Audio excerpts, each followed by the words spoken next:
The stages of labor and birth. Latent stage of labor. The latent stage of labor is where your cervix starts to soften and open dilate, so your baby can be born. You may begin to feel irregular contractions, but it can take many hours or even days before you're in established labor. It's usually the longest stage of labor. At this stage, your contractions may range from being slightly uncomfortable to more painful. There's no set pattern to how many contractions you get or how long they last. During the latent stage, it's a good idea to have something to eat and drink because you'll need energy for when labor is established. If your labor starts at night, try to stay comfortable and relaxed. Sleep if you can. If your labor starts during the day, stay upright and gently active. This helps your baby move down into your pelvis and helps your cervix to dilate.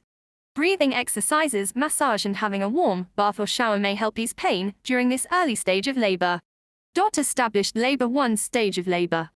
Established labor is where your cervix has dilated to about 4 centimeters and your contractions are stronger and more regular. When to contact a midwife.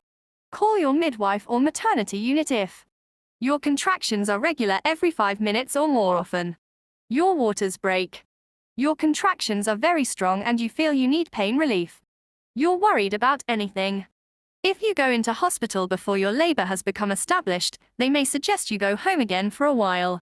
Once labor is established, your midwife will check on you from time to time to see how you're progressing and offer you support, including pain relief if you need it.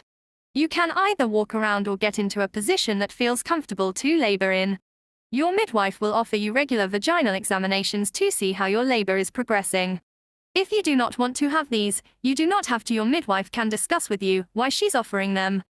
Your cervix needs to open about 10 centimeters for your baby to pass through it. This is what's called being fully dilated. In a first pregnancy, the time from the start of established labor to being fully dilated is usually 8 to 18 hours. It's often quicker, around 5 to 12 hours in a second or third pregnancy. When you reach the end of the first stage of labor, you may feel an urge to push. Monitoring your baby in labor. Your midwife will monitor you and your baby during labor to make sure you're both coping well. This will include using a small handheld device to listen to your baby's heart every 15 minutes. You'll be free to move around as much as you want. Your midwife may suggest electronic monitoring if there are any concerns about you or your baby, or if you choose to have an epidural. Electronic monitoring involves strapping 2 pads to your bump.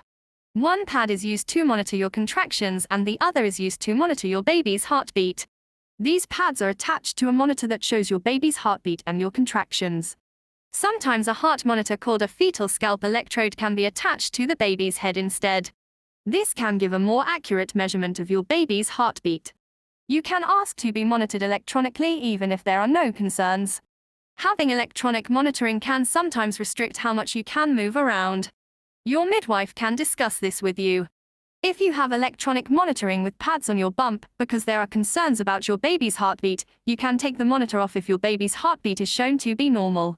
A fetal scalp electrode will usually only be removed just as your baby is born, not before. Speeding up labor. Labor can sometimes be slower than expected. This can happen if your contractions are not coming often enough, are not strong enough, or if your baby is in an awkward position. If this is the case, your doctor or midwife may talk to you about 2 ways to speed up your labor: breaking your waters or an oxytocin drip. Breaking your waters. Breaking the membrane that contains the fluid around your baby or waters is often enough to make contractions stronger and more regular. This is also known as artificial rupture of the membrane's arm.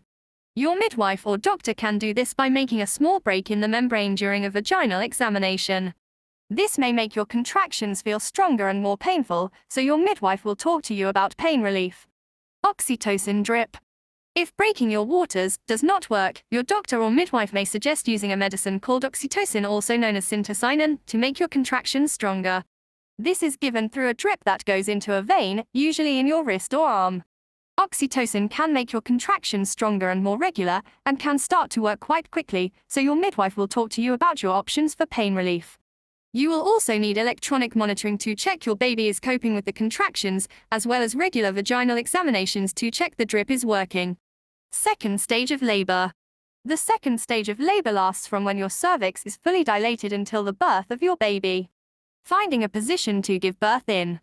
Your midwife will help you find a comfortable position to give birth in. You may want to sit, lie on your side, stand, kneel, or squat, although squatting may be difficult if you're not used to it. If you've had lots of backache while in labor, kneeling on all fours may help. It's a good idea to try some of these positions before you go into labor. Talk to your birth partner so they know how they can help. Pushing your baby out. When your cervix is fully dilated, your baby will move further down the birth canal towards the entrance to your vagina. You may get an urge to push that feels a bit like you need to poo. You can push during contractions whenever you feel the urge. You may not feel the urge to push immediately. If you have had an epidural, you may not feel an urge to push at all. If you're having your first baby, this pushing stage should last no longer than 3 hours. If you've had a baby before, it should take no more than 2 hours. This stage of labor is hard work, but your midwife will help and encourage you. Your birth partner can also support you. What happens when your baby is born? When your baby's head is almost ready to come out, your midwife will ask you to stop pushing and take some short breaths, blowing them out through your mouth.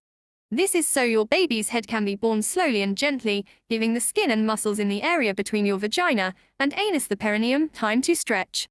Sometimes your midwife or doctor will suggest an episiotomy to avoid a tear or to speed up delivery. This is a small cut made in your perineum. You'll be given a local anesthetic injection to numb the area before the cut is made. Once your baby is born, an episiotomy, or any large tears, will be stitched closed. Once your baby's head is born, most of the hard work is over. The rest of their body is usually born during the next 1 or 2 contractions. You'll usually be able to hold your baby immediately and enjoy some skin-to-skin time together.